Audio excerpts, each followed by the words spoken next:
Alors, je reviens sur l'astrologie horoscopique, l'astro-horoscopie. Vous savez que j'ai déclaré il y a 2-3 jours qu'il fallait modifier ma formulation.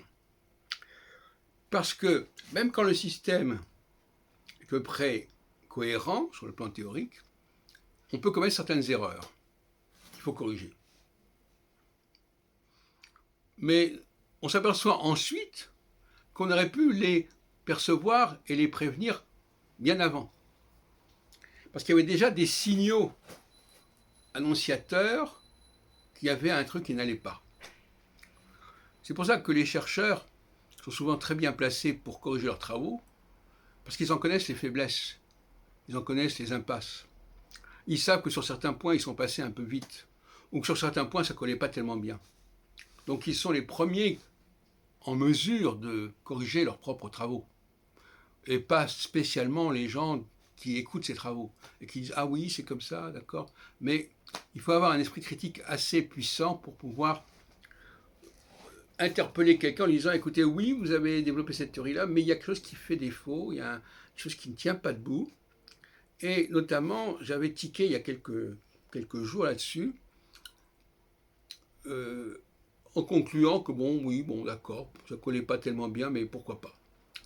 Et je me suis aperçu que j'avais donc été très imprudent, si on peut dire, parce qu'il est évident que l'axe ascendant-descendant est un axe intermédiaire, est un axe, plus exactement un axe de commencement. Un axe de commencement, comme le début de la journée, comme lorsque le soleil se lève, c'est un axe de commencement, et quand il se couche, c'est aussi un élément de commencement. Parce que finalement, le monde est fondé sur le jour et la nuit. Bon. Et par conséquent, l'ascendant ne peut pas être un élément, un point de culmination d'un cycle, qui ne peut être que le commencement d'un cycle. Et c'est donc le carré qui sera la culmination du cycle. Donc j'avais effectivement fait des erreurs à ce niveau-là.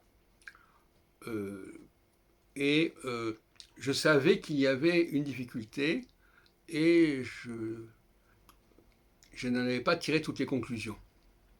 Donc désormais, les choses sont simples, beaucoup plus simples en réalité. Tous les 6 ans, il y a par rapport à la personne concernée, évidemment. Tous les 6 ans, il y a un nouveau départ avec de nouvelles donnes, new deal, pour la personne et pour toutes les personnes qui dépendent d'elle d'une manière ou d'une autre, évidemment, et sur lesquelles elle a un impact. C'est ça tout l'intérêt de la chose. Et puis au bout de 3 ans, on a la culmination au carré, au solstice si on préfère, au milieu du ciel si on préfère encore. Et à ce moment-là, il y a la consécration d'un processus de 3 ans. Et ensuite, les 3 ans qui continuent, jusqu'à ce qu'on atteigne un nouveau début de cycle de 6 ans, etc., etc. Donc c'est comme ça que je vous recommande de faire les choses. Et évidemment, le problème, c'est que quand on change les règles du jeu, évidemment, on est obligé de regarder les choses autrement. Ça doit nous servir de leçon, à savoir que on peut toujours avoir l'impression de valider un dispositif, d'interpréter selon ce dispositif un certain nombre d'événements, et il est beaucoup plus raisonnable de disposer d'un dispositif aussi cohérent, aussi congruent que possible, aussi compatible que possible avec d'autres dispositifs, parce que tout dispositif qui est un petit peu différent et un peu spécifique est souvent un dispositif fautif.